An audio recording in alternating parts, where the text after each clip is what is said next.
Okay, welcome back to my Let's Play of Final Fantasy XIV on the PC. This video will not be as long as the last one, I guarantee it. Last time we finished up Return to Ivalice, series of raids dedicated to the realm of Ivalice from Tactics and 12. And it was all very cool stuff. But the road must continue towards level 80 and Shadowbringers. So we are doing some of the patch quests after Stormblood was released. Echoes of an Echo. I don't know that we solved anything exactly, but we've given Fordola something to think about at least. Aye, and I've found something new to think about too. I don't know about you, Mangg, but the visions only come to me every now and then. From the way Fordola kept wincing, though, I get the feeling she's having them almost all the time. That's a lot of bad memories to deal with. I wonder, could there be some fundamental difference between one who is born with the Echo and one who has been artificially imbued with it? Well, the Immortal Flames have been scouring that research facility ever since the Liberation. There's a chance they might have some answers for us. General Alden's there overseeing the investigation. Let's go and pay him a visit, shall we?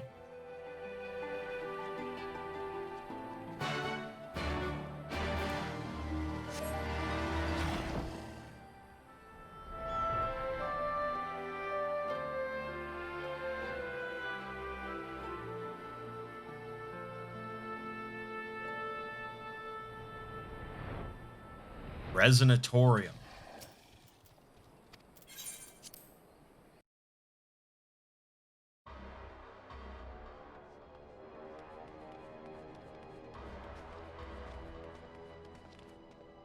Very cool. What news? You spoke with Fordola, I take it. Yes, as expected, she didn't say very much, but it wasn't a total waste of time. Arnvald noticed something odd about her. He thinks she might be having visions almost constantly, which is not how the Echo normally works. Have you found anything here which might explain why it's so different for her? We've been hard-pressed just to organize the research materials, let alone study them. To be frank, I'd welcome the Scion's expert assistance if you have time to lend a hand.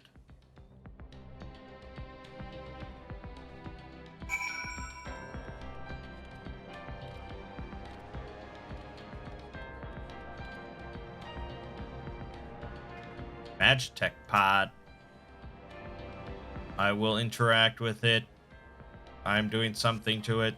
The device in which Cryo is held seems even more ominous now you know its purpose. The surrounding pods are marked Supply Subject, while this one bears the label Master Subject.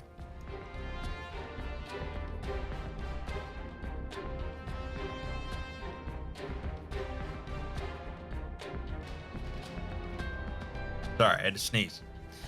The Ironworks received a request from the Alliance to analyze these devices, and I've been recording everything of interest. Did you notice the labeling? All the pods are designed to drain the ether of the occupant, save that one right there. Unlike the other, the interior has been fitted with an array of sensors to measure etheric waveforms. To what purpose, however, I couldn't tell you.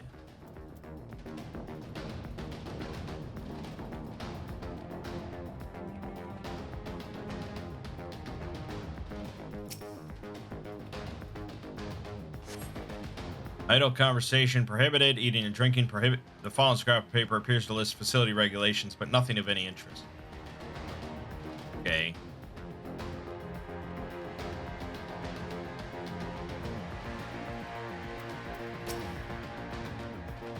So many bodies. Every one of them a victim of these experiments. Few show any signs of external injury. From what we've been able to determine, they perished from forcible ether extraction. Such a miserable way to die.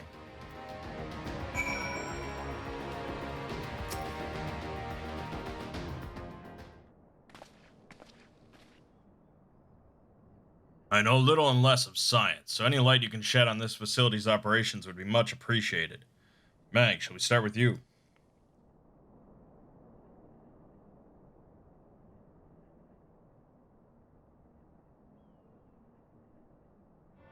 Taken in combination with the testimonies of Cryo and Thancred, I do begin to see exactly what the Imperials were attempting here. The enhancement procedure entailed infusing a single candidate with ether siphoned from a multitude of supply subjects. As for the master subject, in this case Cryle, the patterns of her etheric activity would provide the model upon which they would artificially engineer the candidate's aura. In other words, they were trying to recreate Cryle's echo. I believe so, which would explain our prisoner's present state. Cryle is possessed of an unrivaled ability to hear the whispers of the soul, and it seems probable that the procedure engendered the same acute sensitivity in Fordola. The soldiers who guard Fordola, many of them lost friends and family to the skulls. And there's a sentry at her door night and day. If she can't help sensing their thoughts and seeing their past.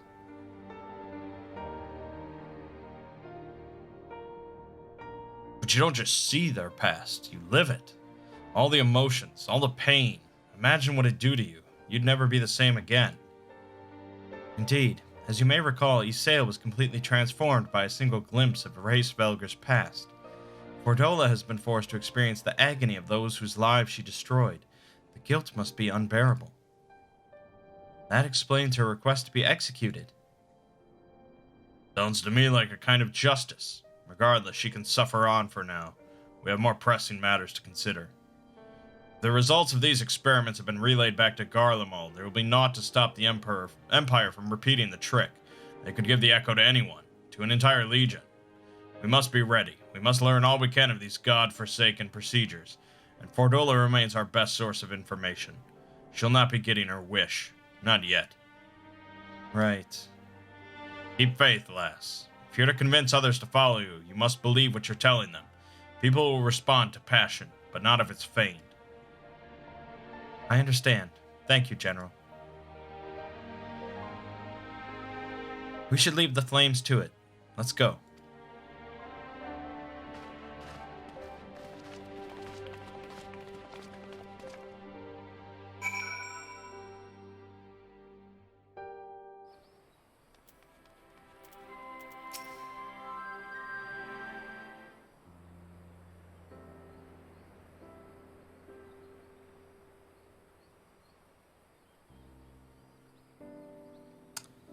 I go looking for answers about the Echo and end up getting schooled by Rauban.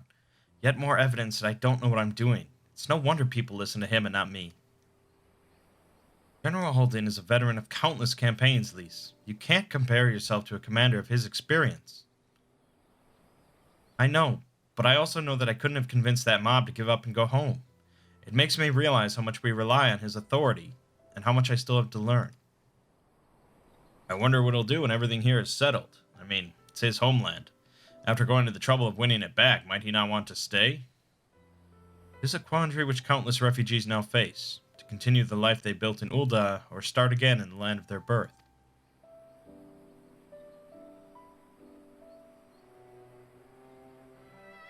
Mangg, a moment! I'm newly returned from Ul'dah with a message from the Sultana. Her Grace desires an audience with you. She understands that you have responsibilities here, but asks that you visit the palace at your earliest convenience. Well, I must away and attend to other business. Until next time, my friends.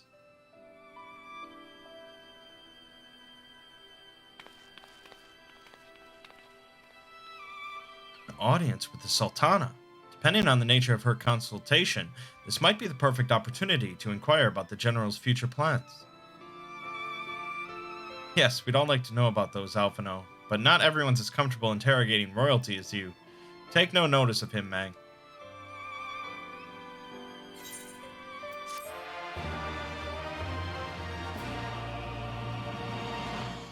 Shut up, Alphino. Sultana's strings. Well, the question of how to put the Mad King's treasures to good use shows no sign of answering itself. Shall we be about it, Arnvald? I'm at your beck and call. And I should be getting back to my own tasks. I'll organize a squad to head down into the ruins and then start preparing for the big meeting. Oh, send Nanamo my regards, Mangg. And ours too, if you please. We shall see you when you return.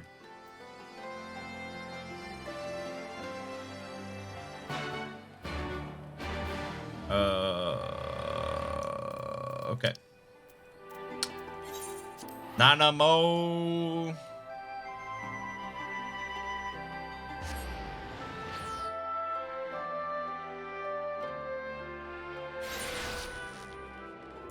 You're going to the Chamber of Cool.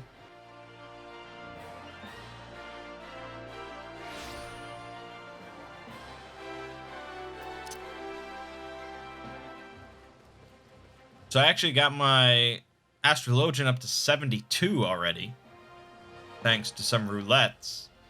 Red Mage is up to 71. But I probably should start working on the Scholar a bit more. You are expected, my lord. Please proceed. I'll do the main scenario, roulette, the Scholar. That's easy XP. I thank you for answering my summons in these most interesting times. You have been busy. The liberation of Alamigo will have far-reaching consequences, and there is a matter upon which I would seek your counsel.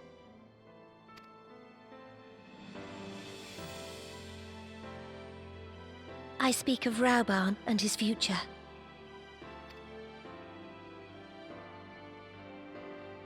All know the tale of his rise from penniless refugee to member of the Syndicate and General of the Immortal Flames. Yet though he has come to call Uldar home, it will never be his homeland. He is a son of Alamigo.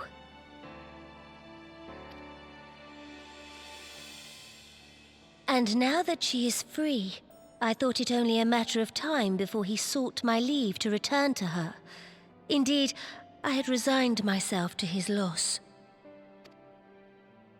Suffice it to say, I was greatly surprised to hear him speak so lightly of handing over the reins in Alamigo and retaking his place at my side.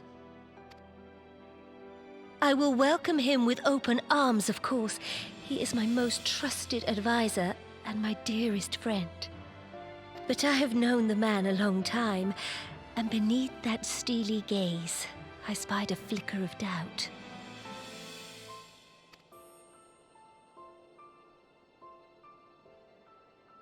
Whether Rauban chooses to remain in Uldar or return to Alamigo, I only wish that he do so with a heart unburdened by guilt or regret. Yet, how can he freely make such a choice, knowing how much I depend on him? It is past time that I learned to discharge my duties as a sultana alone.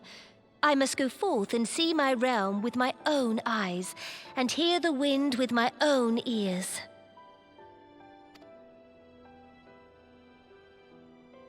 Might I have your company for a brief adventure?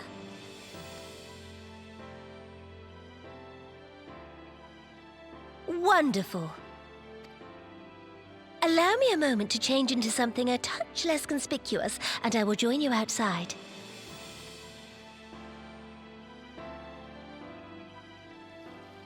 Well, Nanamo, if you insist.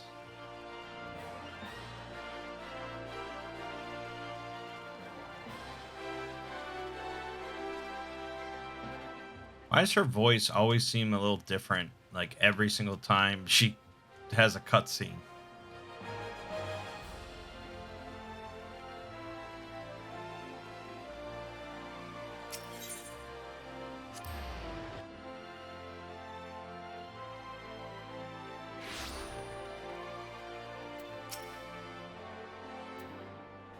What do you think of Lilira, the merchant's daughter? This is the disguise I don when I wish to leave the palace and observe my subjects unnoticed.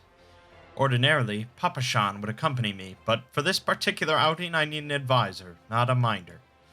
That is why I requested your company. Over the course of your many adventures, you have met people from all walks of life, in every corner of Eorzea, and I would make use of your worldly experience. Now let us be on our way. Our first destination is Stone's Throw, just beyond the Gate of Null.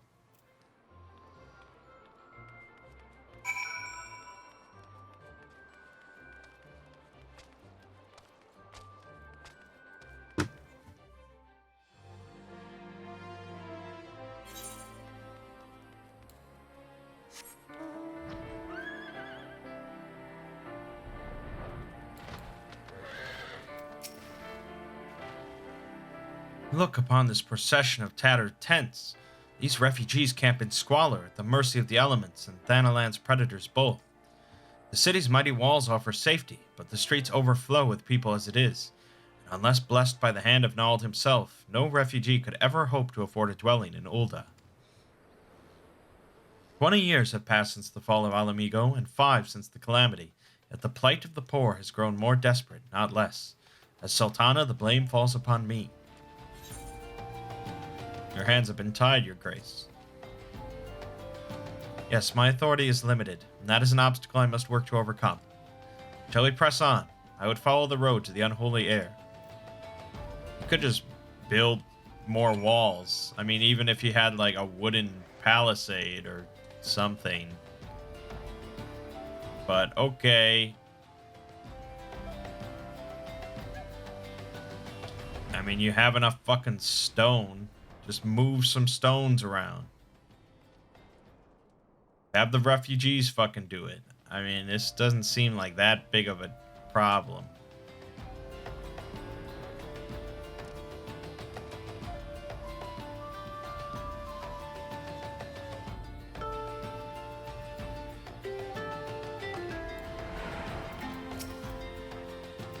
It was here, in this wholly unremarkable place, that my mother and father met their doom. I was but a child at the time. My parents were returning from an inspection of our interests in eastern Thanalan when an untimely rockslide crushed their carriage. To this day, it is not certain if the incident was simple misfortune or an expertly planned assassination. Raoban once offered to reopen the investigation and bring me the truth he assumed I must surely crave, but I refused. Even if my parents' deaths were orchestrated by the Monitarists, we could only have brought their hirelings to justice.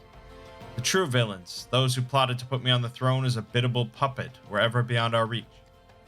Thus did I plan to strip the merchants of their power and place our nation in the hands of its citizens, quite unaware of the consequences my actions would have for you and yours.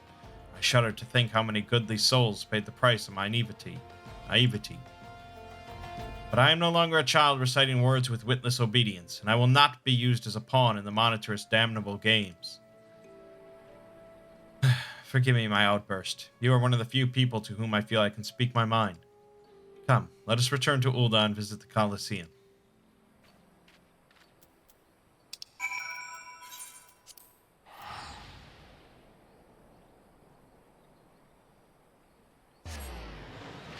I really have no idea how old Nanamo is supposed to be. It's pretty hard to tell with Lalafell.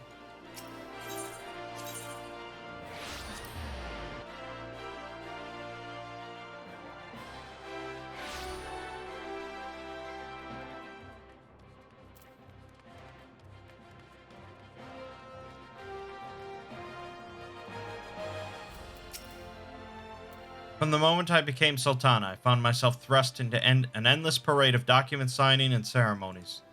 For years, I simply signed where I was told to sign and sat where I was told to sit, blissfully oblivious to what any of it meant.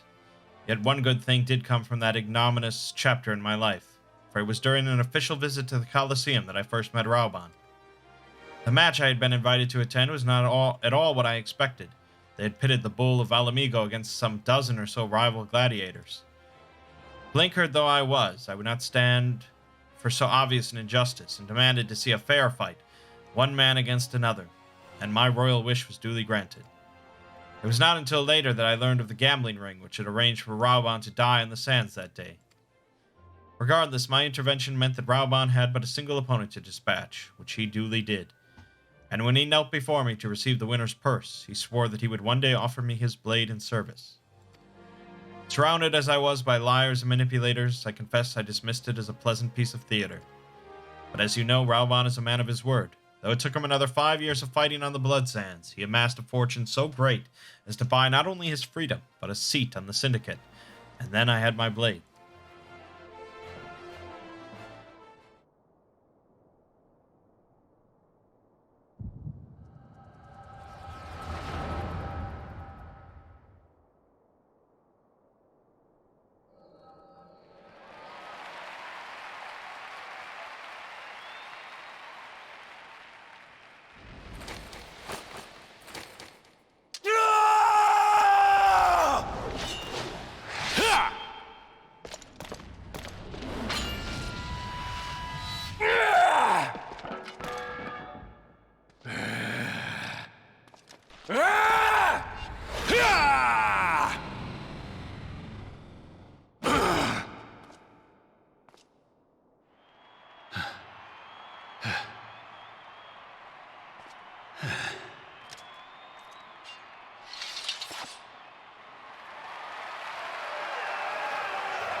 Your Grace, you mustn't! The danger is too great! Please, Your Grace, come back! I beg of you! It seems you're the one who needs looking after, Master Shum. Raubon! Your Grace, I have kept the promise made. So you have, and in turn, so too shall I keep mine. With your winnings, you have become one of the 6 most wealthy souls in all Uldar, and so, as tradition dictates, Rauben Aldin, you have earned yourself a seat on the Syndicate. May your new station garner you still greater glories. I am honored, Your Grace, and vow to serve with every fiber of my being from this day till my last.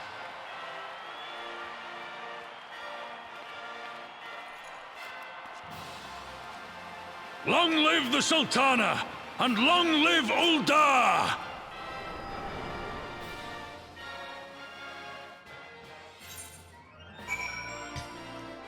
Yeah, you know, I know I picked Limsa Lominsa as sort of my home,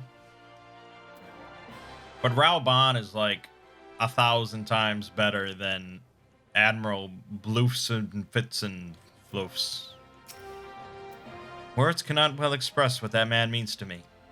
There are others who care deeply for my well-being, of course. Papashan's love for me is that of a grandsire for his grandchild. But upon matters of governance, I cannot turn to bodyguards and maidservants for counsel. Raubon, with the authority of his syndicate position, was the first sword I could wield. His was the only edge which could cut the strings that bound me. Also, this arena does not have a grain of sand on it, so I don't know what the hell they were talking about. Stewed river bream. River bream topped in a sauce made by thickening the broth in which the fish was stewed. Doman tea. Dried persimmons. Persimmon pudding. Pureed persimmons and eggs. I've never had a persimmon. I really don't know what it is. Let's take the river bream. Sultana's duty. We must make haste. My absence will not go unnoticed by the Sultan's sworn for long, and there are other places I would visit. To the Arzaneth ossuary. Where the fuck is that? Oh, the Thaumaturge's Guild. Right.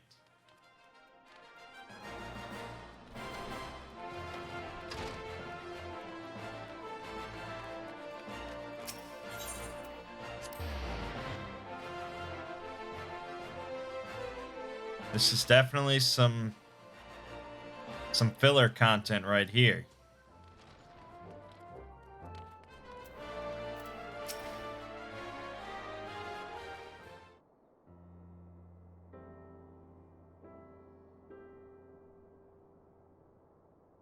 When the calamity threatened, Raubon led the Alliance forces into battle in the plains of Cartano, and I remained here.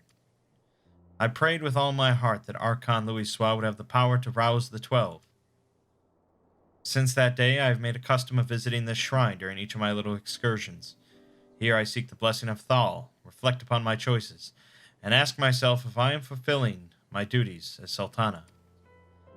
You are rightly celebrated as a champion because you have led the line in 100 battles for the good of Eorzea. In much the same way, I believe the measure of a monarch lies in how she leads her people in times of adversity. If I am to be a Sultana worthy of the name, I cannot turn a blind eye to the troubles facing Ul'dah. I have chosen my path, Mangg. With Alamigo now freed from imperial chains, I finally see a way to aid the refugees.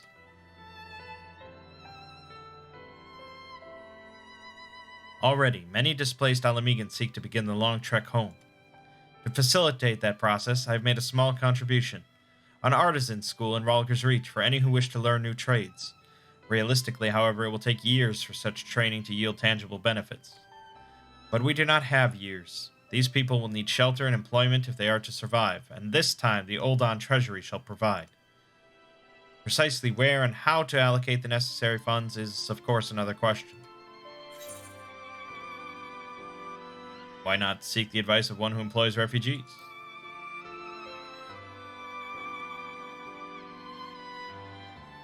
Wise suggestion. Mayhap a visit to the Gold Saucer is in order. Its proprietor is a member of the syndicate, and he is one of the few who pay refugees a fair wage.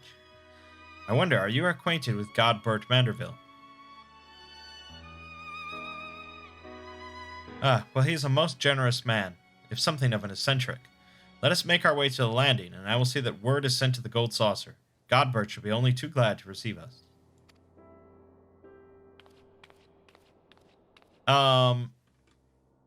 Why does she need to be involved at all with funds? I mean, we have an entire treasure hoard to help get Alamigo back on its feet.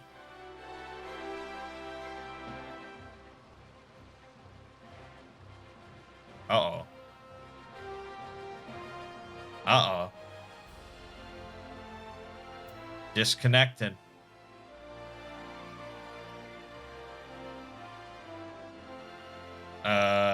This has never happened.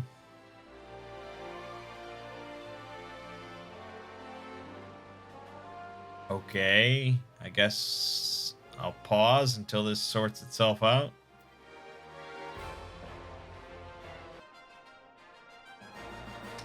Okay, not sure what the problem was. Usually, it's not a problem I have when I'm doing a Let's Play, but this is a little different. I have ridden aboard a public airship before, but this shall be my first visit to the Gold Saucer. I must confess to some excitement.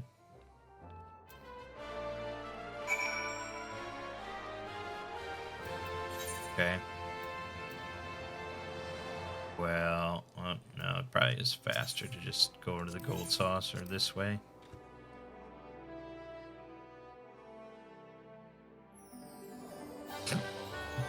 The lovely Gold Saucer.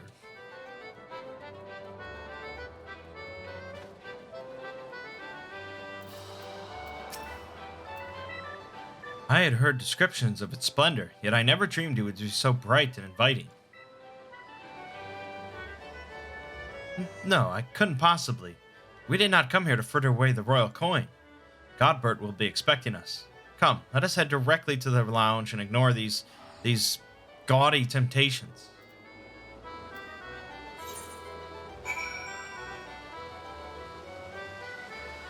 Wow.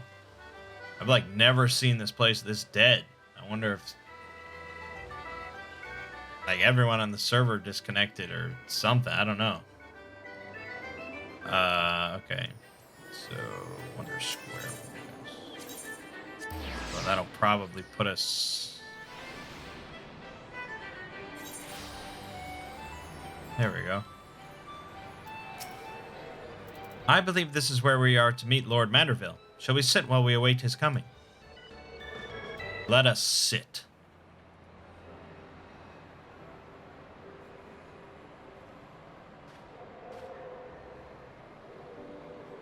My apologies, Your Grace. I have kept you waiting. No apologies are necessary, Godbert. My request is sudden, and you were kind to make yourself available at such short notice. When the Sultana herself comes calling, there is no more important engagement.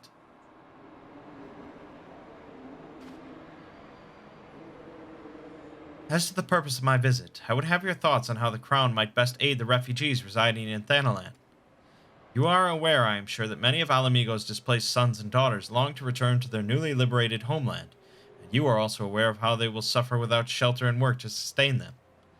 I would use our nation's wealth to spare them that suffering. What advice have you for me on the matter of how it might best be distributed?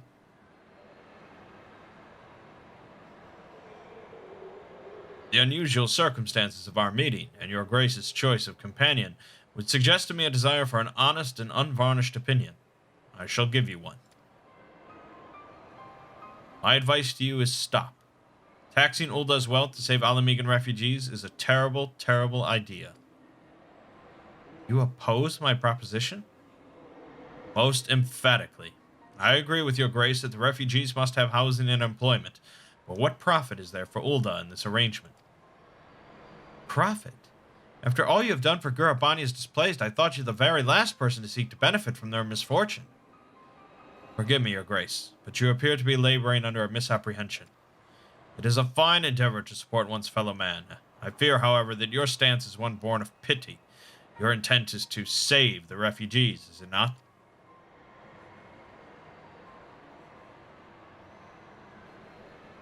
For all our potential, we are indolent creatures by nature. If unconditional charity is all we know, then we begin to rely upon it, to expect it. And then we must consider Ulda's own poor and downtrodden. Should they hear of you spending the nation's coin, not to improve their lot, but to nurture the distant citizens of Alamigo, it is unlikely they will applaud your generosity. Surely it is not your grace's intention to foster new resentments, but to spread goodwill. Indeed. Then any support I pledge to the refugees must promote self-sufficiency, whilst also serving the interests of the people of Ulda. Exactly so. Such an arrangement will create a far more equitable relationship with the returning Alamegans, even as it generates the revenue required to win the approval of your subjects.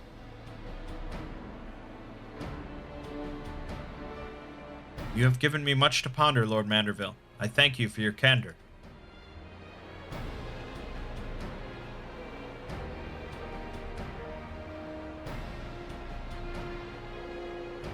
So I looked it up. Nanamo is actually 21 years old. And in that cutscene where she, like, put Rauban on the Syndicate or whatever, she was 15. So she's a very young leader. Sultana's resolve. Prophet, the thought never even crossed my mind. But standing about lamenting my naivety will not do anyone any good. I shall consider my lesson learned and press on. Mangg, are you perchance acquainted with any successful merchants? If my attempt at philanthropy is obliged to reap a profit, it would seem wise to consult someone with a knack for business. Like Lola Rito? Ordinarily, I would not trust any agent of the East Aldenar Trading Company, but if you hold this Hancock fellow in high esteem, I am content to be led by you. You may repay my faith by journeying to distant Kugane and speaking with him on my behalf. Eager though I am to visit those shores, I have not the leisure for a lengthy sea voyage. No, assuming you will travel as adventurers are wont to do, I shall await your report by the Aetheryte in Ulda. A fair journey to you, Mangg, and a swift one, if you please. Well, I will do some Aetheryte traveling, because that's how the cool kids do it.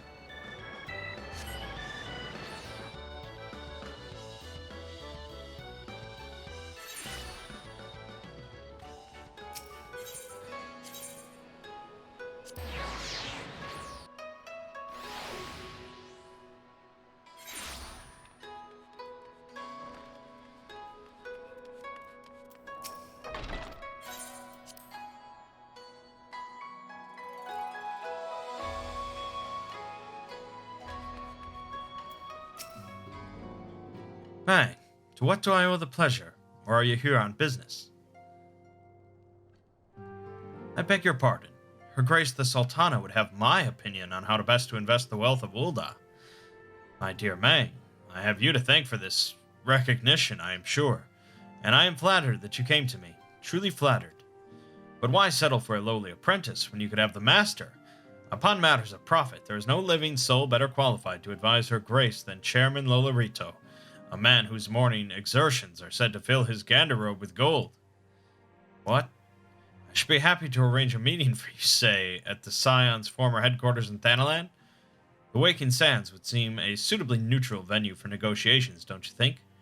Fare you well, Mangg, and may your dealings prove fruitful.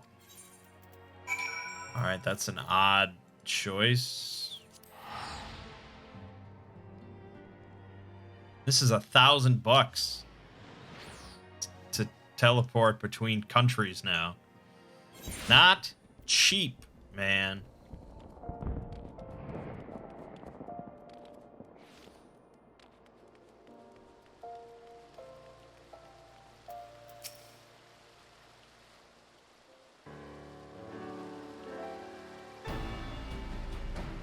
Welcome back, Mangg. Did your merchant friend have any useful advice to share? With Lolarito? And you agreed to this? I'm well aware of his standing in the field of business, but I had hoped to keep the monitoress at arm's length, and him in particular. Nay, I cannot live in fear of the man. I must learn how to treat with him if I am to rule Ulda effectively. Very well, I will meet with Lolarito. Let us go on ahead to the Waking Sands and prepare for his coming.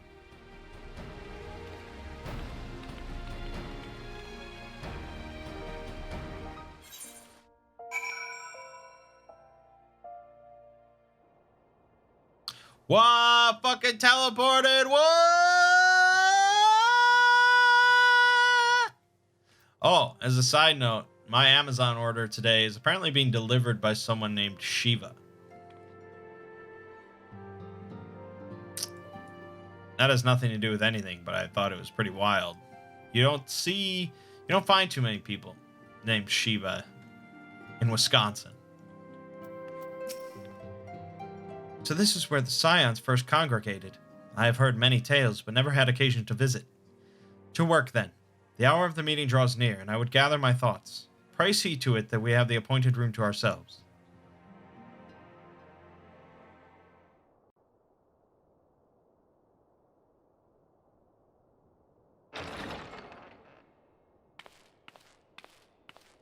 A personal summons from the Scions. This must be important business indeed. Though, if it concerns anything so underhand as an assassination, I fear I can be of little help.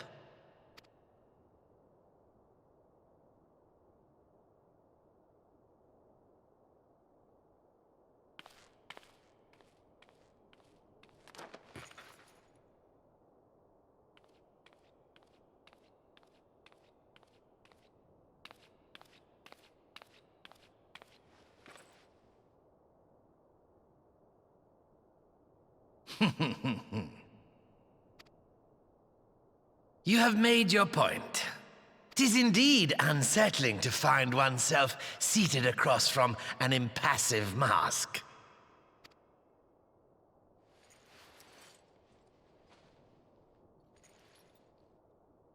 There, would this better please your grace?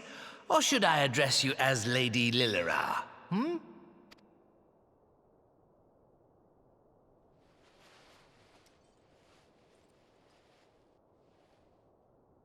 Nay, the deception has served its purpose. I am glad to see you found amusement in my little jest, Lord Lolorito, but shall we proceed to the business at hand?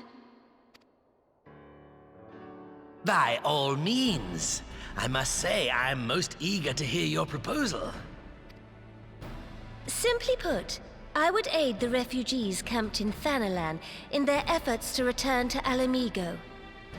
The reparations you paid in the wake of your earlier misdemeanors will be used to fund the endeavor, together with the fortune seized from the late Teleji Adeleji's estate. But this plan is not intended to benefit the displaced alone. I would make of this an investment which shall enrich Uldar and Alamigo both. And who better to consult on matters of profit than the wealthiest man in all of Thanalan? I beseech you then, Lord Lolorito, share with us your mercantile wisdom. Ah, 'twould seem your grace has matured beyond acts of earnest yet misplaced charity. Pray tell me more.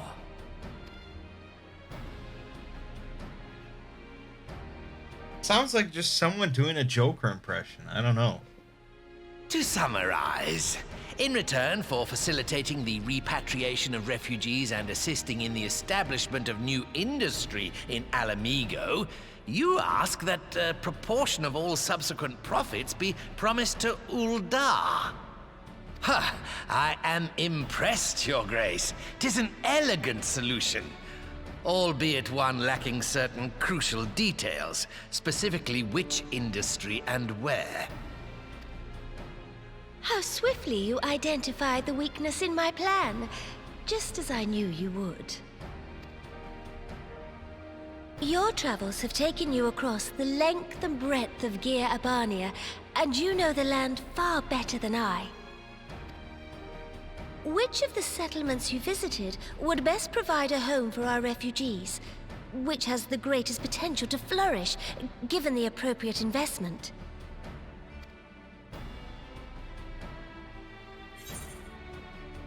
The Saltery. Ah, yes, that desolate little village on the shore of Loch Seld. I know the Saltery and its products well. The Imperial invasion brought an end to their more widespread distribution, much to the dismay of many a wealthy gourmand, myself included. Salt has ever been a transformative ingredient, and in this instance, I dare say, it could transform a modicum of effort into a mountain of gill. The local citizens will need to be consulted, of course, but I trust the East Aldenar Trading Company can be relied upon to provide its assistance in negotiating a mutually beneficial arrangement. Naturally, Your Grace. I shall dispatch representatives well-versed in the extraction of this white gold and wring every last ons of profit from its production. The Loch's bounty will contribute to Alamigo's enrichment, whilst easing the burden on the bull's aching shoulders, just as Your Grace desired.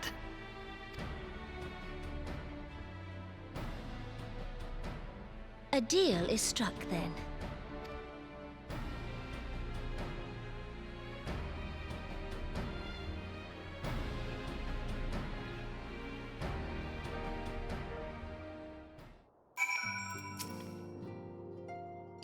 I fear it will be many years before I feel comfortable taking part in such negotiations. But I shall not complain. We have piqued Lola Reach's interest and secured his invaluable expertise. Thank you, Mangg. I could not have done it without you. Onagarayaki, lobster split in half lengthwise, slathered with a heavily seasoned sauce, and grilled in its shell over an open flame. Sounds pretty fucking good. Jellied compote, stewed fruit rendered firm with gelatin, chilled cut into bite-sized squares. Alright, and persimmon leaf sushi. I'll go with that onagarayaki. I'm gonna eat it right now. Securing the saltery. Our course is decided. I shall return to the palace and have my ministers begin work on implementing the particulars of the plan.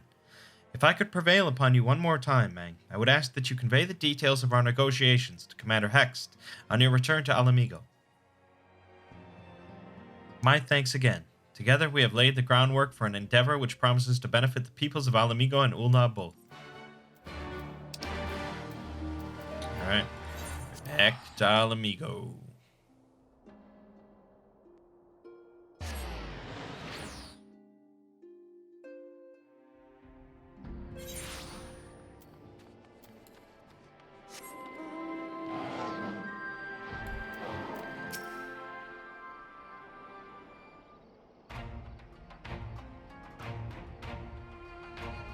Mangg, you're back. What did Nanamo... Oh, sorry. Are you allowed to talk about your audience with the Sultana? So, Raoban says he's going to return to Ulda, but she isn't sure he wants to. Tell us something we don't know, but I'm pleased to hear she's committed to helping our refugees come home. And this plan to revitalize the Saltery doesn't make a lot of sense. Quite how you convinced her to seek Lola Rita's help is another question. After all that's happened, he is the very last person I would expect her to turn to for advice. But on a more practical note, at least assuming the interim government elects to accept Ulda's proposal, I have one caveat I should like you to include in the bargain. Alamigo must be permitted to cover a portion of the investment. We have a fortune at our disposal, after all, and allowing Ulda to provide the entirety of the capital will afford Lola Rito too much control.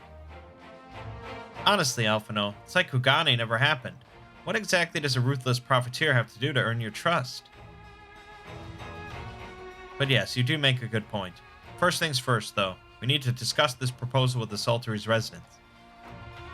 Whisker, how do you fancy explaining the Sultana's plan to your grandfather? I'd like to hear what Watt thinks of the idea before agreeing to anything.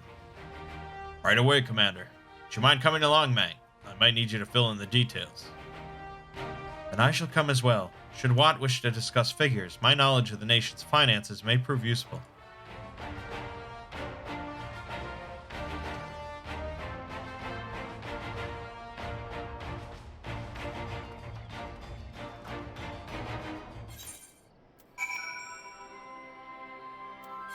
Porta Pretoria. Again, this is why we got the flights everywhere. It's all good. It's all good. Fly Nimbus away.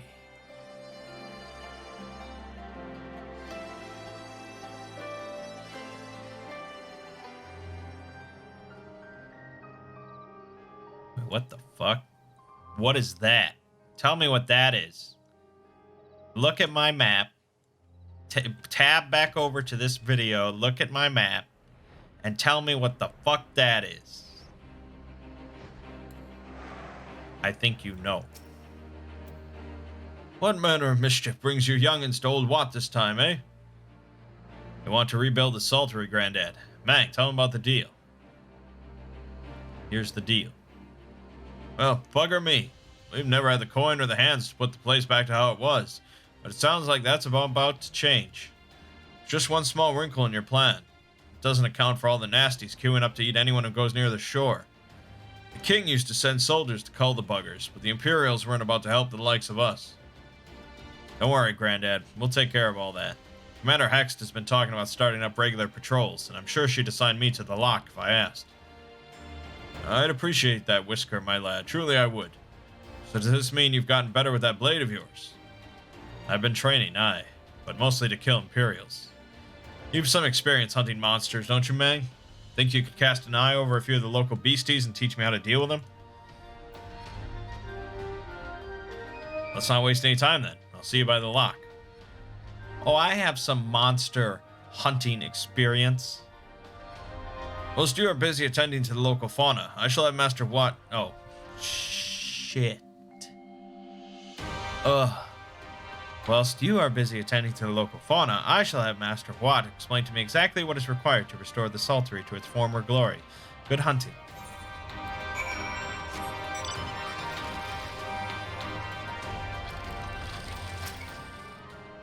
Right then, Mangg. I've got a spyglass here you can use to take a closer look at these pests.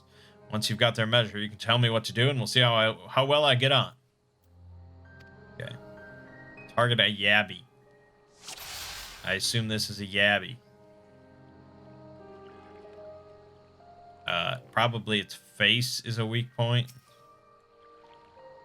Maybe this is not a yabby. No, it has to. There's nothing else.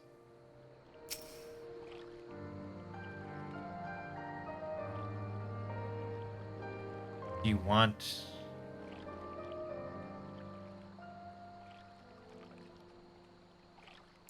This is the yabby. Oh, the yabby's jaw. I was right. I didn't think it would be so obvious.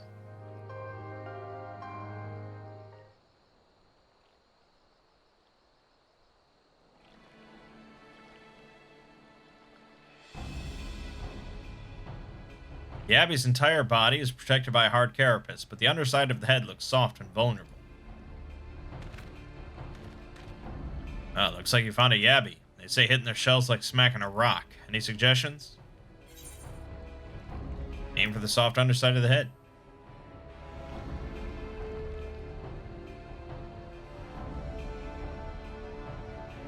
Bowling them well under the head, are they? Right then. Wish me luck.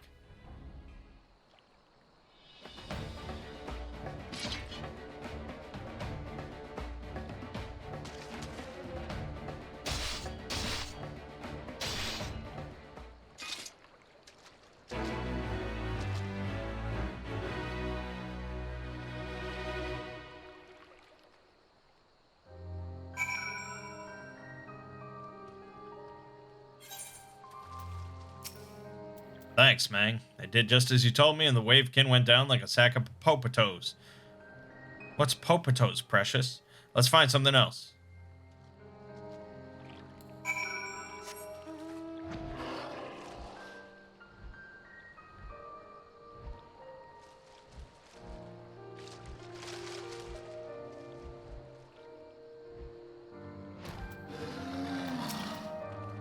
I think I can handle the yabbies now, so we should try something different. What else is out there?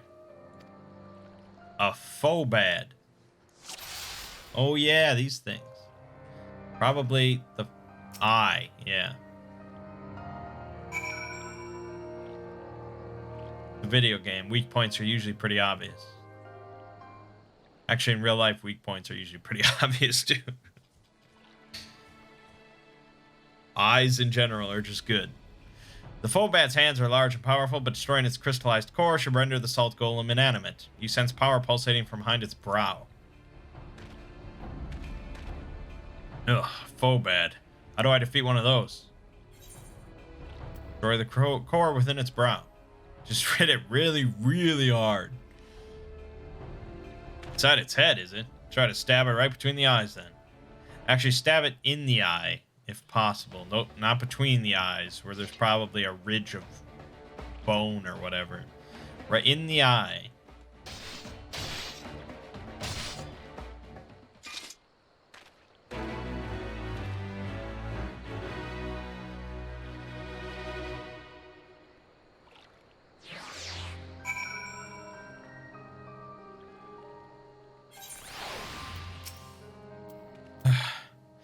Not easy, fighting with the Liberator of Alamigo watching your every move. But I got the job done. Thanks for the advice, Mangg. I feel a lot better prepared for my patrols now. Any road, we should head back to the Saltery before Grandad starts to worry. I've been snipped into pieces and fed to a Yabby's hatchlings. Okay, back to the Dick Rock.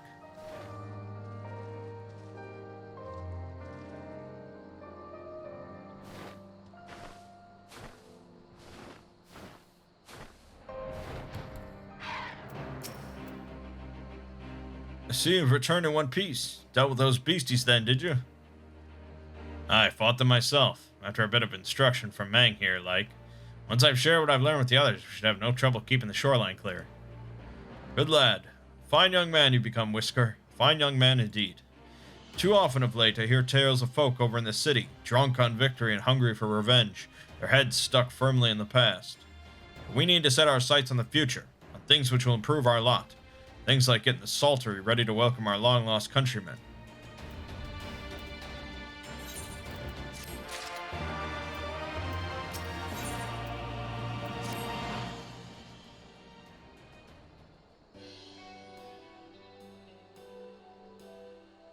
It seems Whisker has the Saltery's security well in hand. I, meanwhile, have discussed the next steps with Master Watt and completed my inspection of the site. With a little work, the vacant buildings here could be made into very presentable dwellings. Message from General Alden. Apologies for the interruption, sir, but the General would speak with you at your earliest convenience.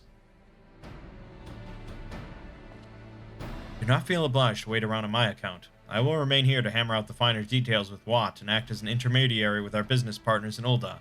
You should go. General Alden asked that you wait for him by the main gate in the Alamigan quarter. My apologies again, sir. Fare you well.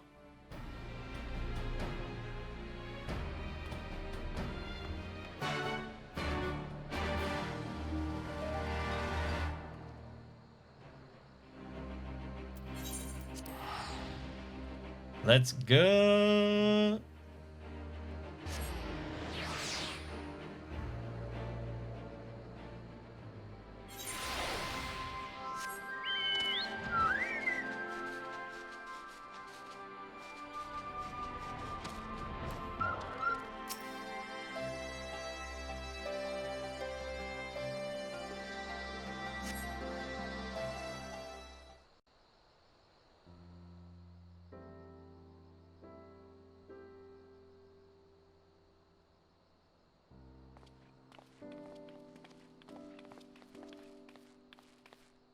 Apologies for the wait. People are screaming for the butcher's blood again. No sooner have we broken up one mob than another forms. Thankfully, all have been amenable to reason, thus far. But it is no concern of yours. We must speak of the men Arenvald and his comrades apprehended in the peaks. By their uniforms, the captives were first judged to be Imperial troops. But after further investigation, their true identities came to light. I dare say you remember Yuyuhasi and Laurentius, the fugitives who conspired with Captain Ilberd in the Crystal Brave's betrayal. Aye, well, it would seem they followed him all the way to the wall. It was they who orchestrated the slaughter of the resistance fighters prior to the Griffin's infernal ritual. Were it in your hands, how would you punish these men?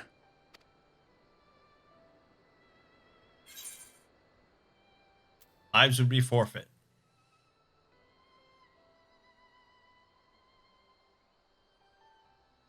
Hear, hear.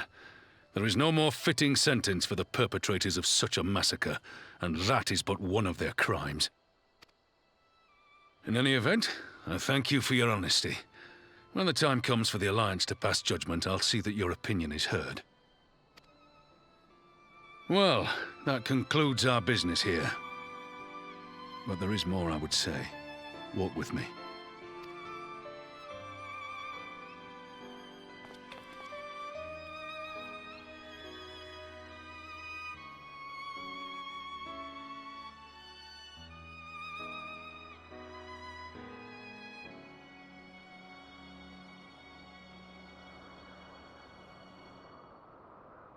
I bear a share of the blame for Ilbert's atrocities.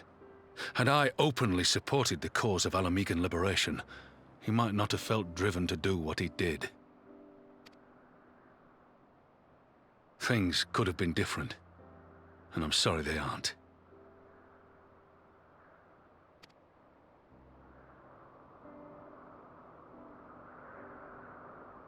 But even after all that has happened, my homeland is free. With the Scions and the Alliance at their side, my countrymen have reclaimed what many thought lost forever. Under her new leadership, I have every confidence that Alamigo will emerge from the shadow of the Empire and rise once more to greatness. Which means my work here is done. Soon I will return to Uldar and take my place at the Sultana's side. Father...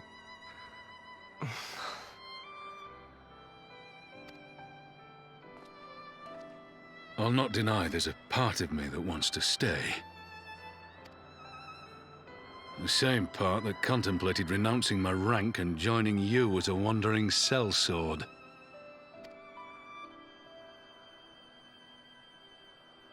But I pledged my blade to Nanamo, and I will not betray that oath. Is this truly what you want, Father? It is. Ever has my sword been hers to command, and ever shall it remain.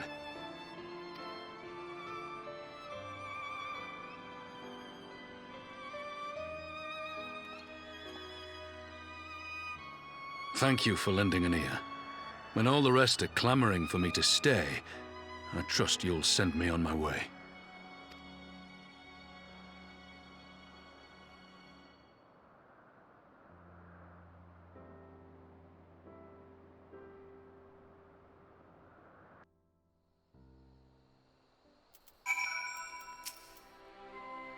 That took longer than I intended, but at least you know where I stand.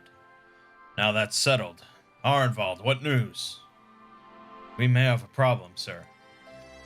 A group of Anantas arrived at the main gates, and I don't mean the Vera. These are Kelana, the ones that summoned the Primal. They're insisting that they be allowed to attend the council. Lise is trying to reason with them, but she may need help. An invitation was extended to all of the native beast tribes, but we assumed that Kelana would have refused it out of hand. We'd best go and see for ourselves. Pippin, take command of our forces and be ready for battle. Mangg, you've dealt with these Kelana before. I'd have you at my side.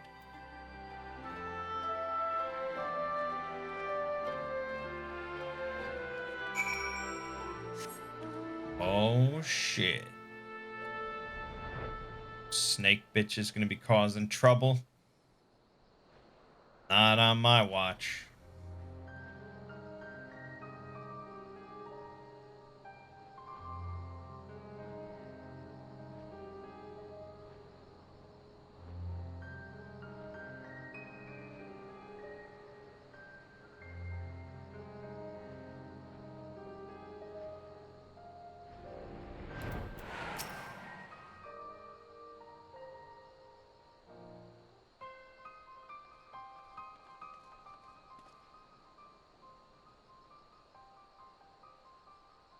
Mangg, Rauban, gods, it's good to see you.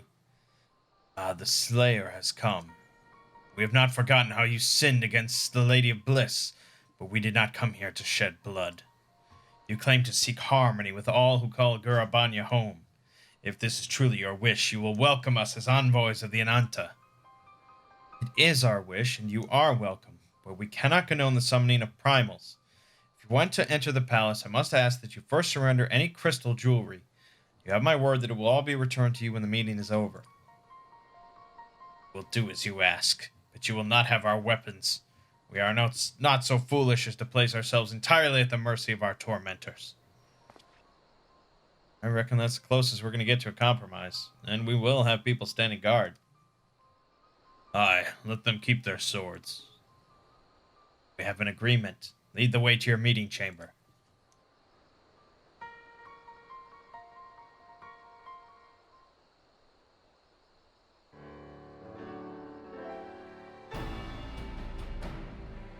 Why do I have the feeling we've welcomed a viper into our midst?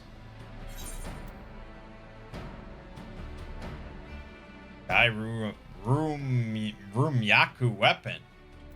High level 370.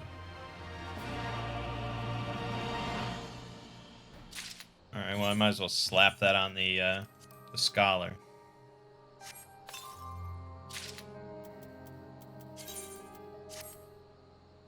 There you go, it's a nice red book.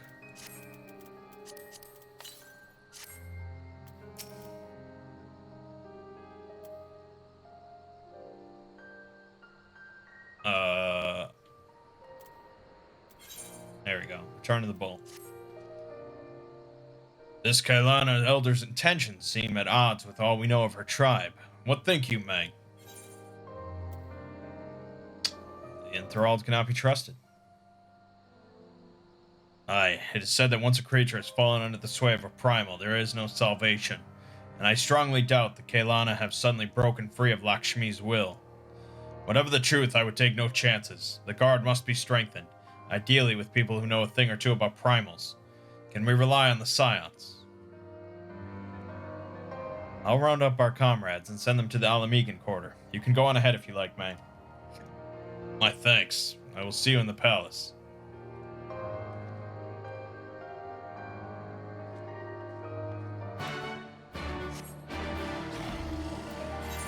Teleport away.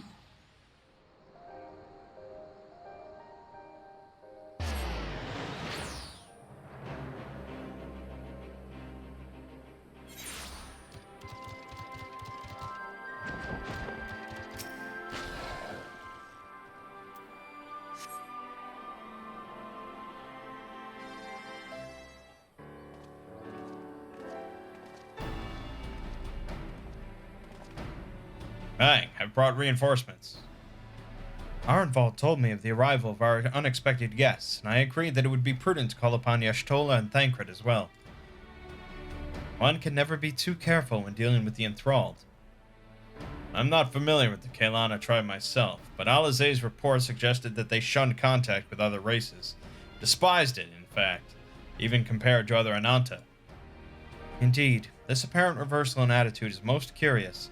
No one expected a response to her invitation, much less an envoy, and I imagine Lise was forced to make some rather hasty arrangements in order to accommodate them. Speaking of which, how should we deploy ourselves? If the meeting is to be held in the throne room, it would seem wise to have eyes both inside and outside the palace. Y'shtola and I can stand guard without. That leaves the three of you to keep watch over proceedings in the throne room itself. Understood. We should join General Alden inside, then. Mangg, do you know of the rear entrance to the palace? It's on the eastern edge of the city, at the top of the stairs. The guard there should have been instructed to let us pass.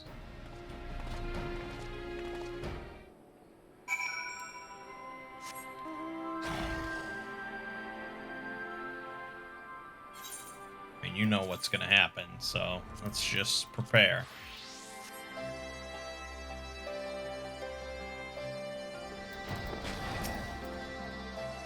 You're at the Scion, sir.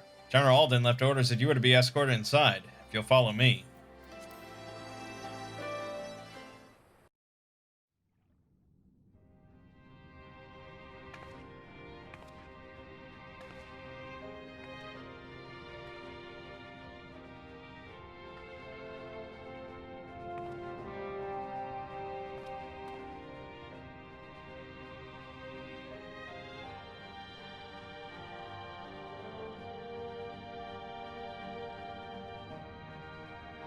thank you all for coming. I am Lys Hext, and I speak for the Resistance. Among you are village elders, refugee leaders, envoys from the Ananta and the Kikern. You've come from every corner of Girabania to help decide the future of Alamigo. But before that, I want to ask you a question. What was the first thing you noticed when you came in?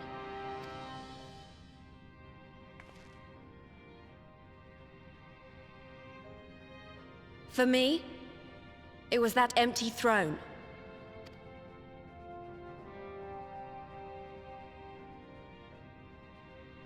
It has no one to sit on it now. No viceroy, no king. Would any of you like to take their place? Or should someone else sit there? Then let's sit here in a circle, as equals, and I hope, as friends.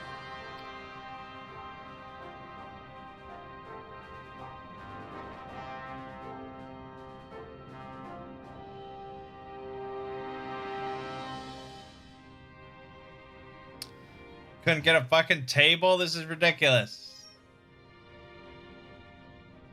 Expertly done. Lys has removed monarchy as a choice early in the game and positioned them to consider a joint government. All things considered, I would say events have got off to a fine start.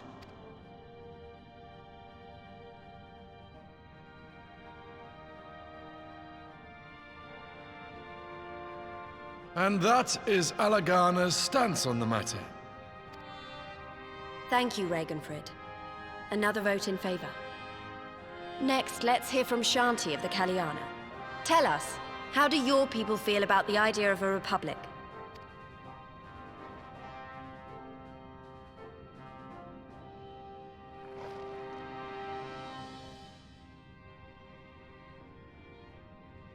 The Ananta wish only that those who dwell within Gir Abania devote themselves to our faith.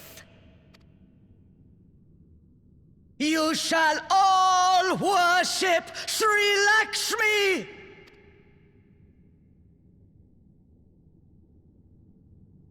Lady of Bliss, grace us once more with your beauteous visage!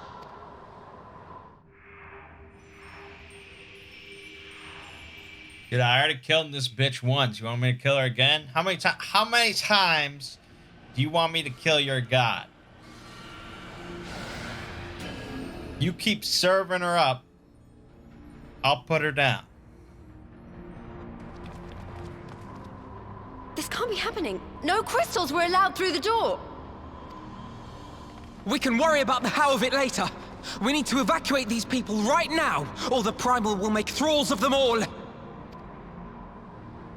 It's up to us.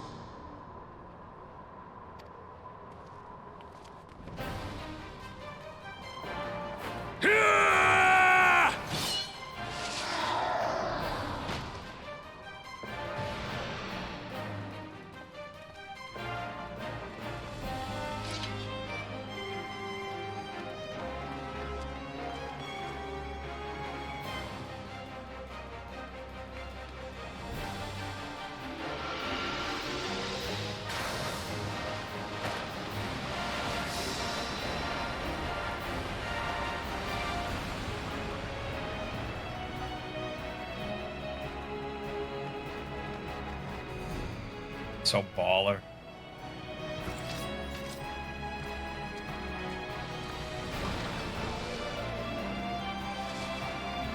Gods damn it! The guards were already turned! Fools!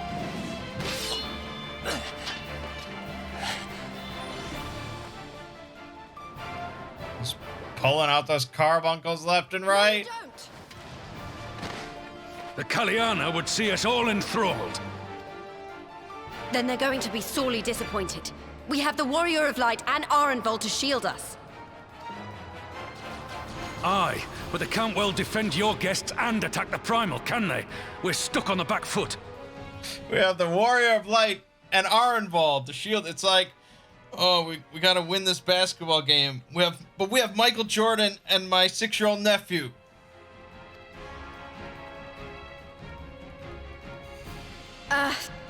All right, I think I have an idea. Keep these people safe, General. I'll be back as soon as I can.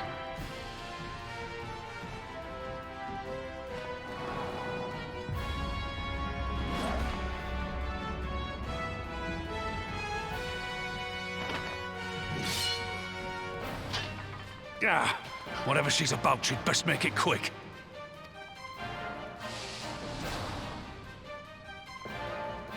Come then. Who will be next to die on my steel?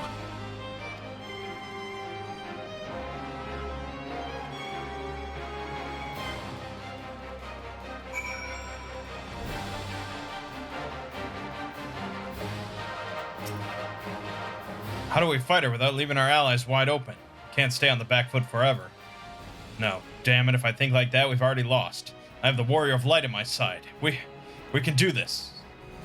Isn't that right, Mangg? Use a duty action to deflect to dissipate ether spheres. Okay, don't let him be enthralled. Sure.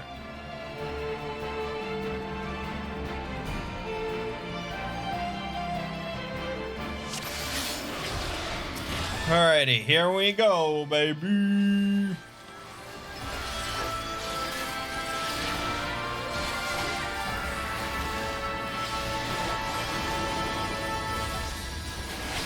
Alright, ether sphere, deflect. Nice, easy.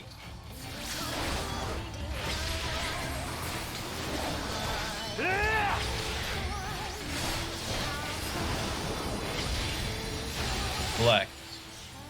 Fuck. Deflect. Hold on.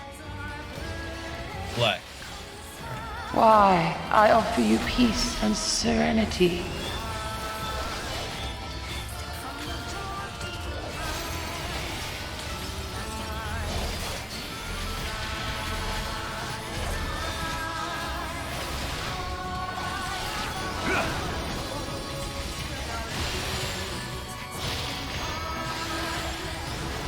A lot of ether, man.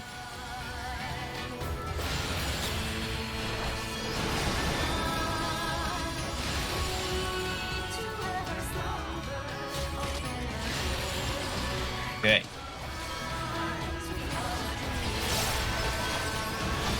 Oh my god.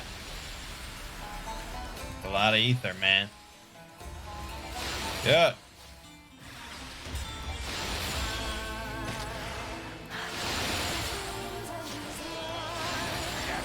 No time for anything else, just ether.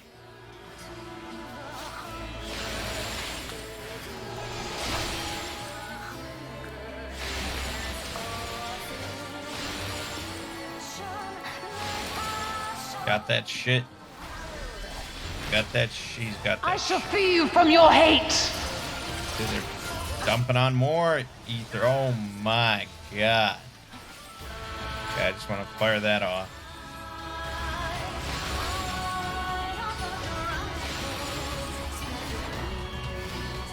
Okay.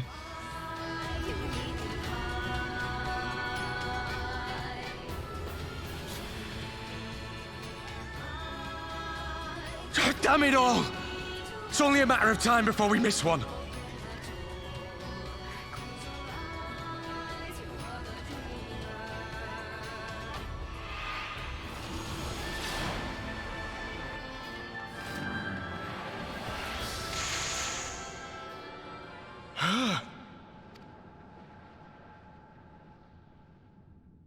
What of it? Do you want to kill this thing or not?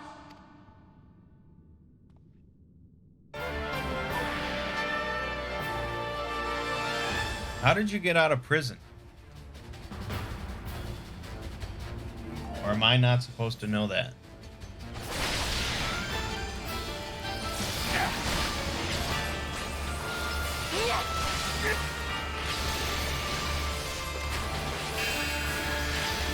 Oh, shit.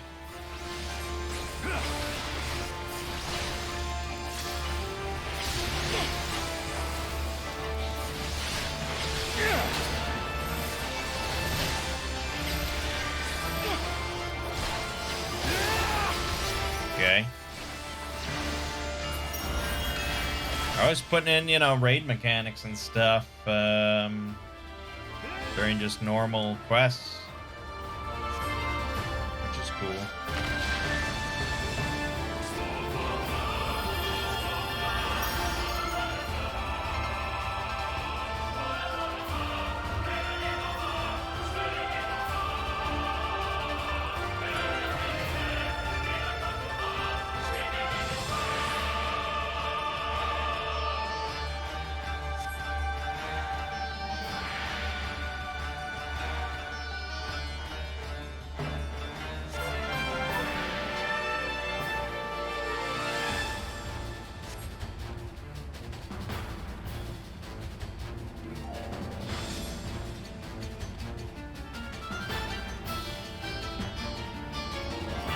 Yeah, are we doing something?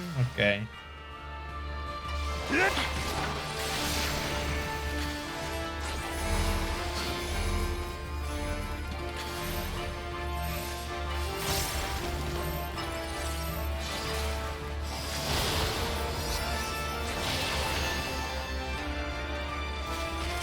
And it's nope, wrong button.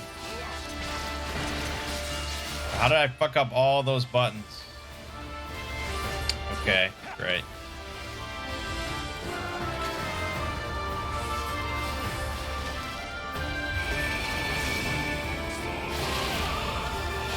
Uh-oh. Active time maneuver. Ready. Tap button. Oh my god.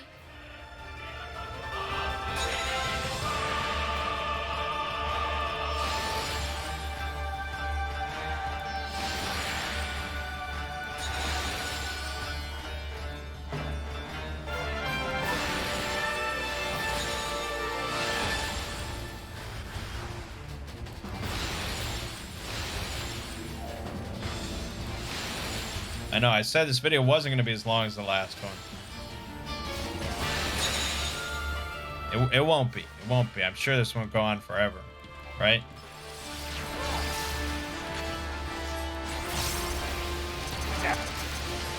Do that, right? Then do that, right? Then do that, right? And then do this. Do not your souls weigh heavy?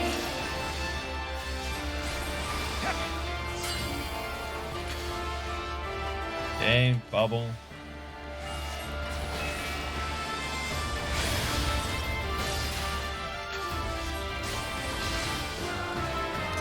Do this. Push all the buttons, push all the buttons. Okay, good. Fine, it's fine. Don't stand on. Why are you standing on me, you stupid bitch?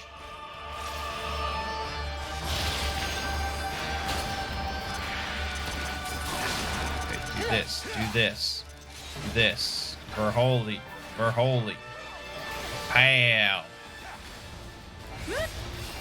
God. Created an imbalance.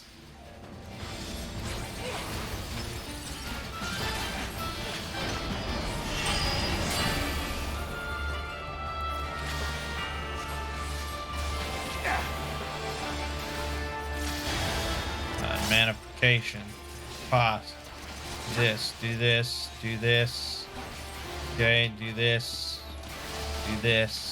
Push the buttons. Push all the buttons. My god, she's really spamming this ultimate attack.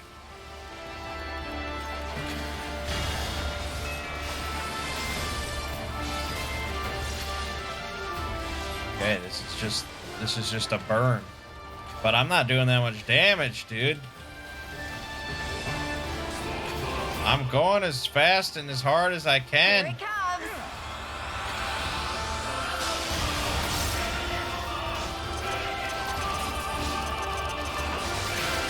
I'm giving her all as I've got, Captain.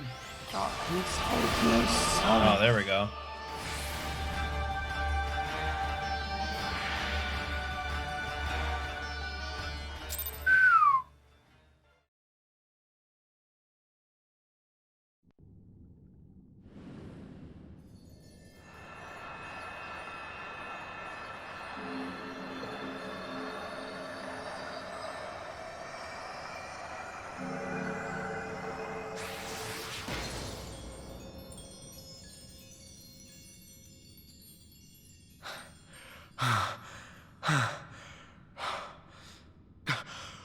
We did it!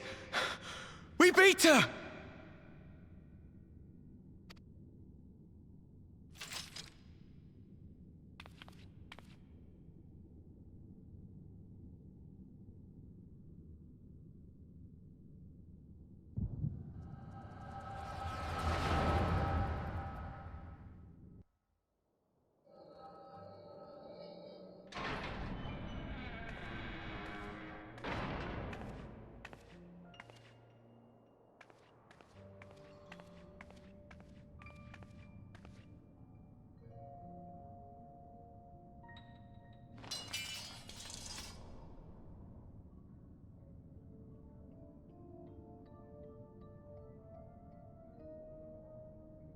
What is this?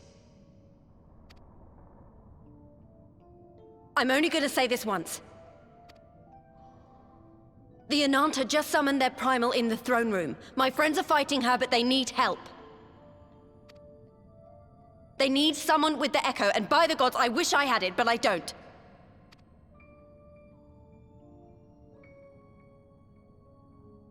I told you before that you still had time, but things have changed. I need your answer now. You can end it like Xenos, or you can fight for Alamigo. Your choice.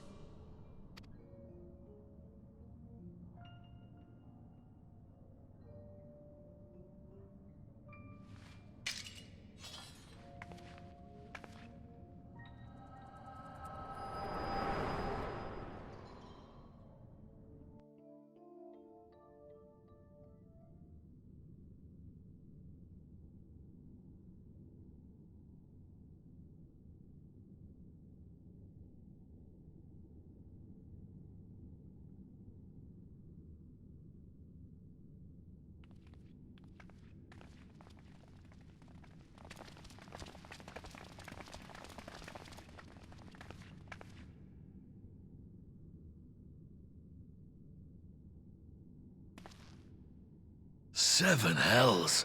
It's her, the Butcher.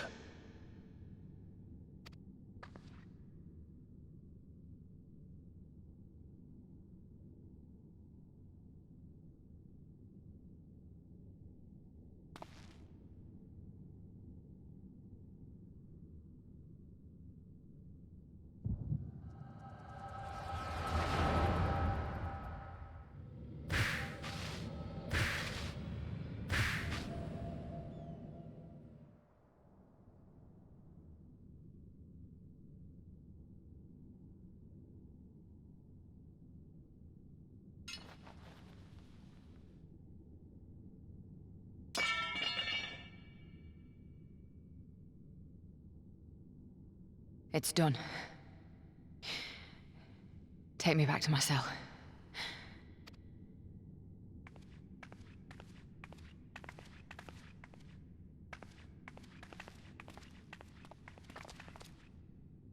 You are not forgiven.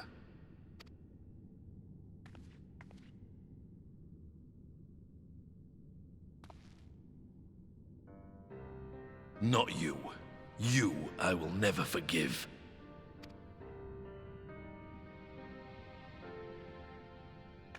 But I will thank you.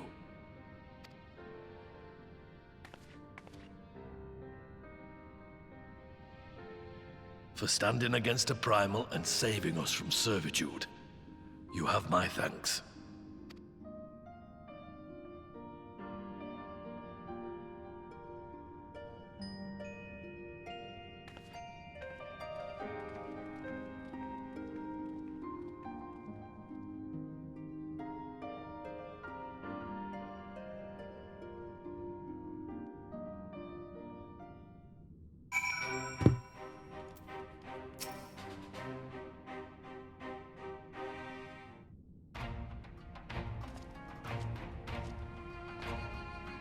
Well fought, Mangg. Arnvald. That was a near thing. Aye, our stand against the Kailana would have been brief indeed had you not volunteered for guard duty. We'd be enthralled as surely as our sentries were. They must have planned this far in advance. Security was my responsibility, and I know how dangerous primals can be. I should have... It's my fault. My stupid mistake. Nay, lass, we were all caught unawares. We will take this as a lesson and watch our own more carefully in future. You can be sure that the lackeys who smuggled the crystals into the throne room weren't the only thralls in our ranks. The soldier who first spoke up in favor of the Kaelana keeping their weapons springs to mind. The primal servant is betrayed by his aura. If you mean to conduct an investigation, I can identify any others acting under Sri Lakshmi's influence. Thanks, Y'shtola. We'd appreciate the help. Speaking of help, I almost fell over when Fordola turned up. What was she even doing here? I asked her to come.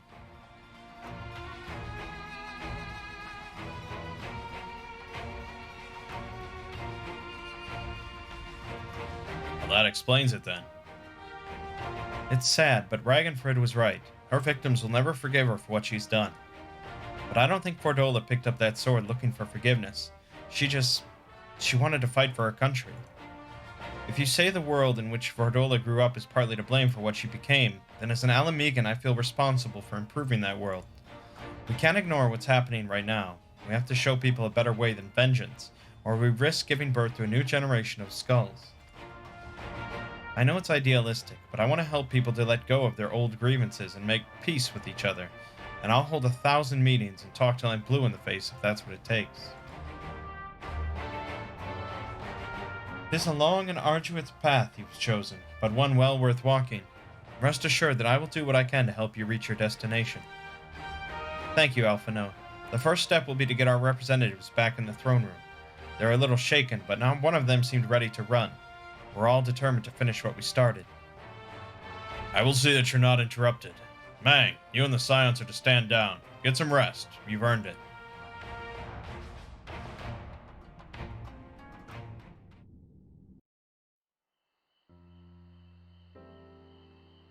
There's so much fucking dialogue in this game. It is just absurd. A fine spot to contemplate the heavens.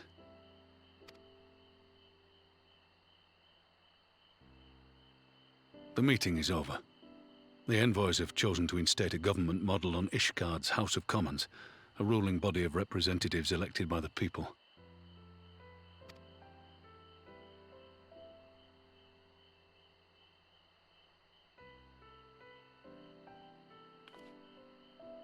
It is a fair decision, and one which signals the end of my part in all this. But I would gaze upon Girabania's stars one last time before I leave.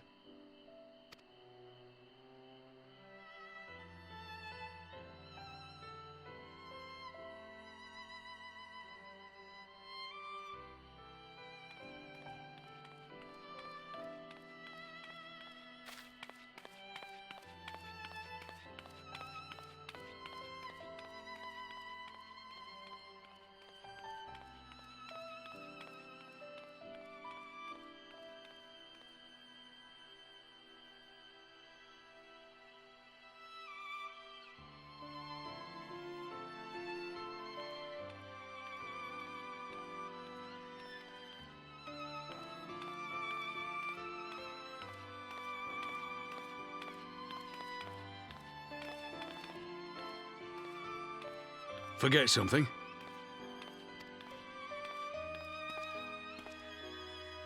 Your Grace, there was no word.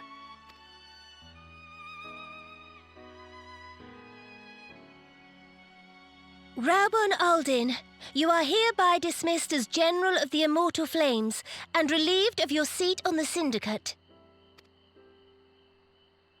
But, Your Grace... Raubon, I am no longer a child. Stay here in your homeland. Work with your brethren. Rebuild Alamigo. You desire to stand alone. I understand, but remember what happened. I remember full well the consequences of my naivety.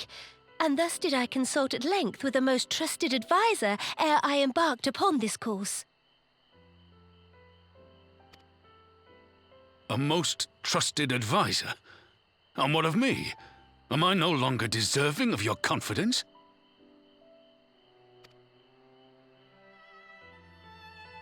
What trust can there be between us when you withhold the truth from me?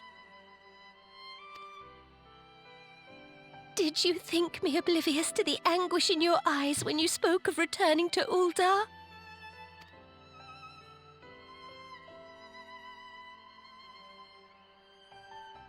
For years and years, we have trusted one another, yet now you refuse to confess your heart's desire? I swore an oath to you that day on the sands. I pledged my sword.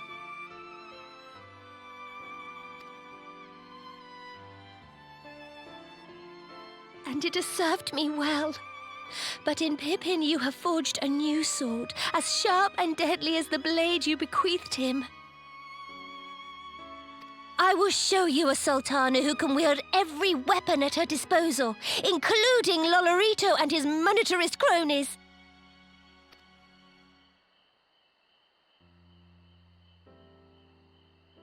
So follow your heart, please.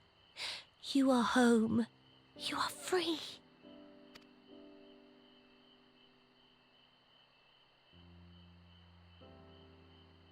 Nanamo.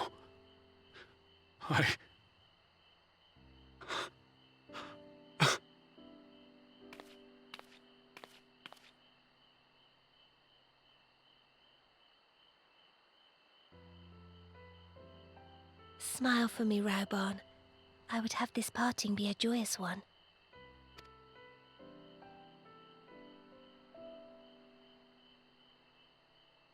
Thank you, Your Grace. It has been an honor to serve you and Uldar. Tomorrow you will serve Alamigo and fight for the good of all Eorzea. Am I understood? Yes, Your Grace.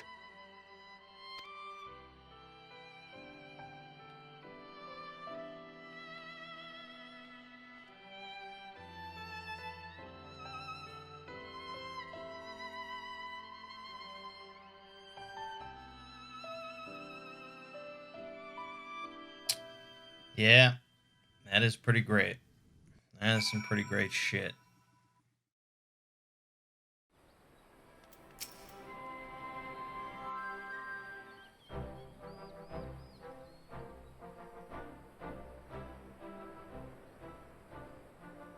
Thanks for shielding us from Lakshmi, you two. If you hadn't been there, the rest of us would be worshipping her by now. You're kind to include me, Lise, but we both know who did most of the work. I could scarce keep track of the battle, let alone land a telling blow. No shame in admitting it. The Warrior of Light has put far better men than me in the shade.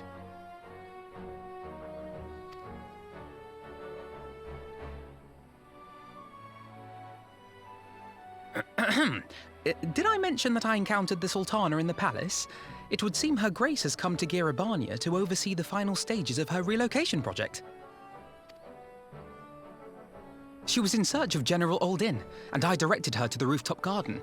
I do hope he was still there. Are you in the habit of gossiping about the affairs of royalty, Master Leveilleur? Certainly not, Your Grace. I was merely informing my companions. Be at ease, Alphino. 'Twas only a jest.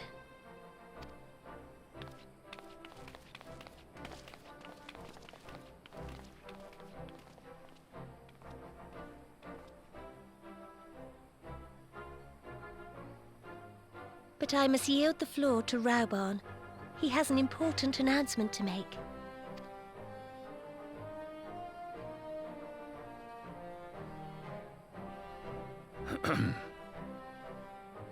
As of yesternight, I have been relieved of my post in the Immortal Flames and the Syndicate both.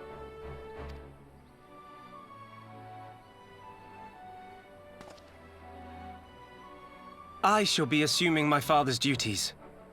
And may I say that Tizona has never felt heavier upon my back.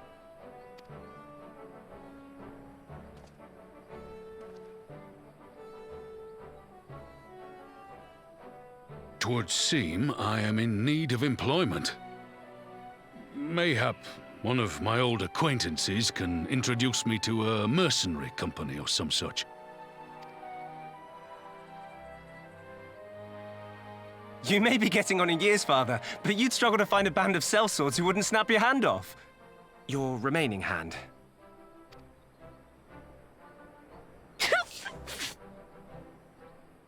Yes, the Bull of Alamigo need not be put out to pasture just yet.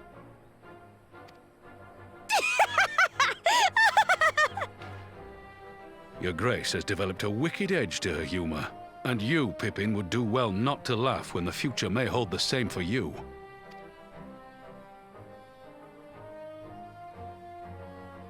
So, does this mean you're staying? Aye. That seems to be the way of it. I would be glad to aid you in rebuilding our nation, if you'll have me. If, he says. Welcome home, Rauban.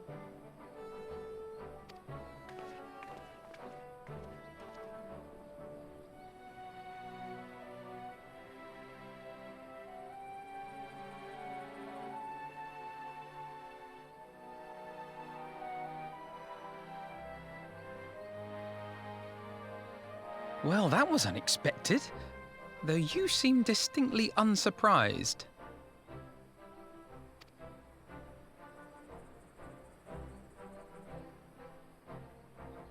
Either you are more astute than I give you credit for, or I'm losing my touch. In any event, one thing is certain. Alamigo will rejoice at the homecoming of her dearest son.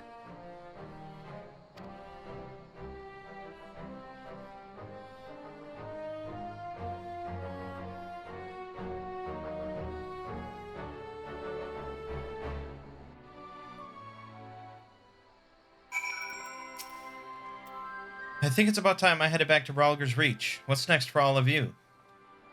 Alize will be eager to hear of recent events, so I shall join you if you've no objections. I'd welcome the company. Mangg, why don't you come along to the Breach as well, once you've said your farewells to Nanamo and the others?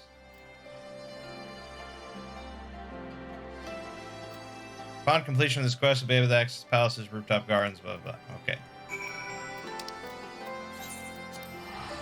So, this is the last quest of the 4.1 quest. So I wanted to just finish this up, start 4.2 next time. I did not realize this was going to be a 40-minute quest. Maybe I should have, but goddamn. Also, let's check my playtime here. 14 days, 2 hours, 48 minutes. 14 days. And it's not like I leave this game running, man. I mean, that's all just pretty much playtime. That's just a fuck ton, dude. Since I started playing like a month ago. God damn, man. Most of that is just dialogue. We still have another whole expansion to go.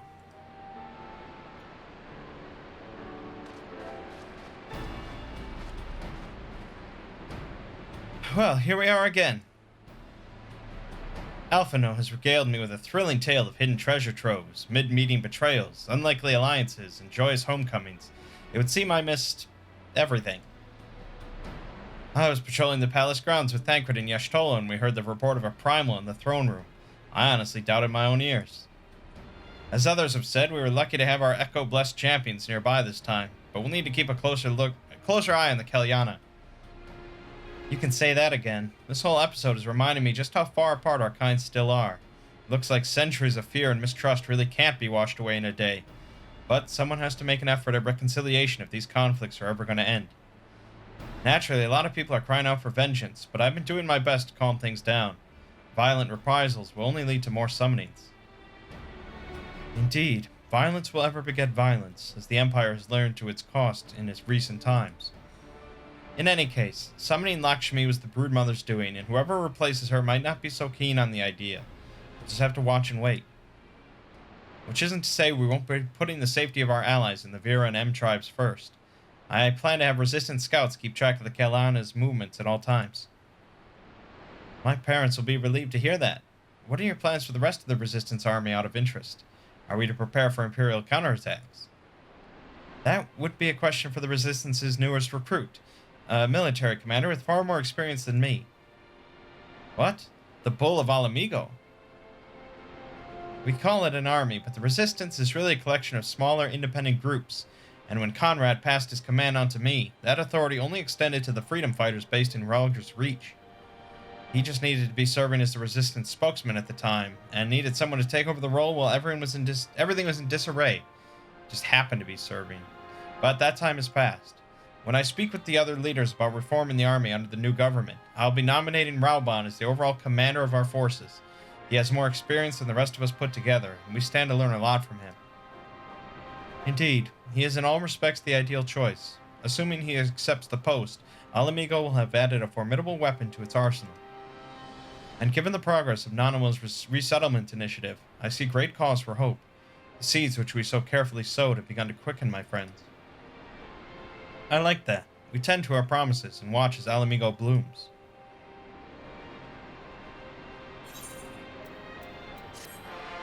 Jesus Christ, man. Holy fuck. It's not even over yet. Because now you set up for the next patch. I do give thanks to the kami that my makeshift raft withstood the fury of the seas.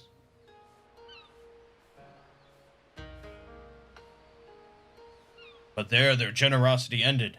Without coins in our pockets for new attire, we are doomed to look like so much jetsam. Oh, woe betide the poor man in a city of rich merchants.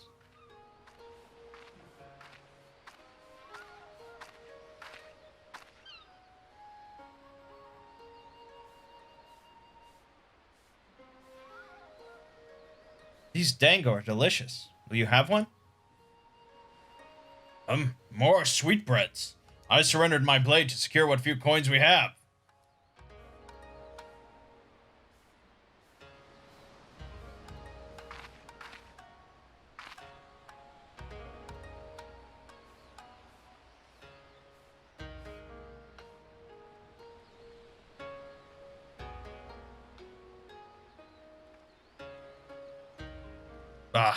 Just like talking to a child. My fate saddled me with this burden I shall never know. But I am alive, and I must return to my master's side.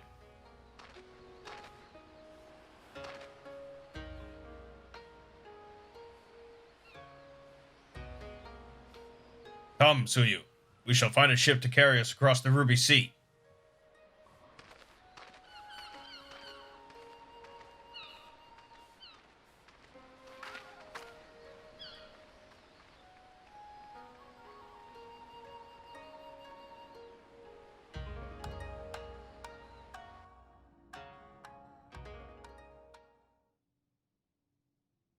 Meanwhile, in the Imperial Palace...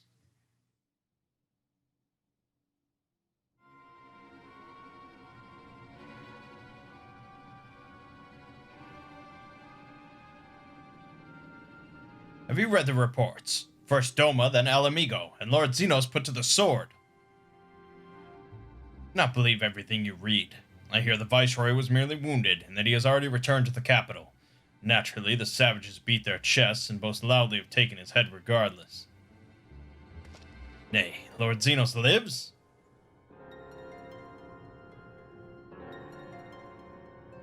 Deplorable that our own officers should be fooled by Eorzean misinformation. Small wonder the provinces have begun rising up in rebellion. We must prepare an official, and above all, accurate announcement to quell these pernicious rumors. They would wage war with empty words. Let them produce the Viceroy's remains then. We shall soon put the lie to their claims.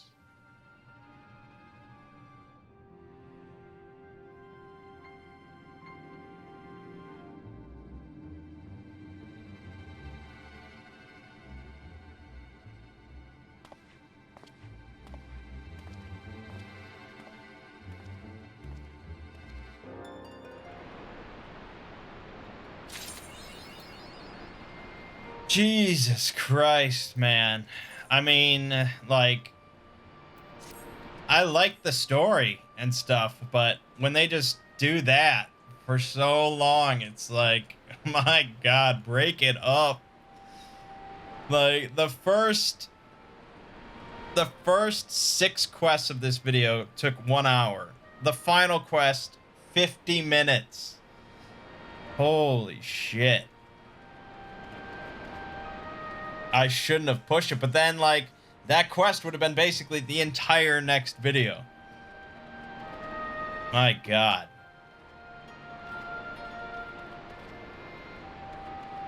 I guess. We knew what this Let's Play was going to be about. So, yeah, next time we'll be starting 4.2, which contains no dungeons or trials. That must have been pretty disappointing when that released. But, alright. My name is Mangg. Game watching has been Final Fantasy XIV. See you fine folks in the next part.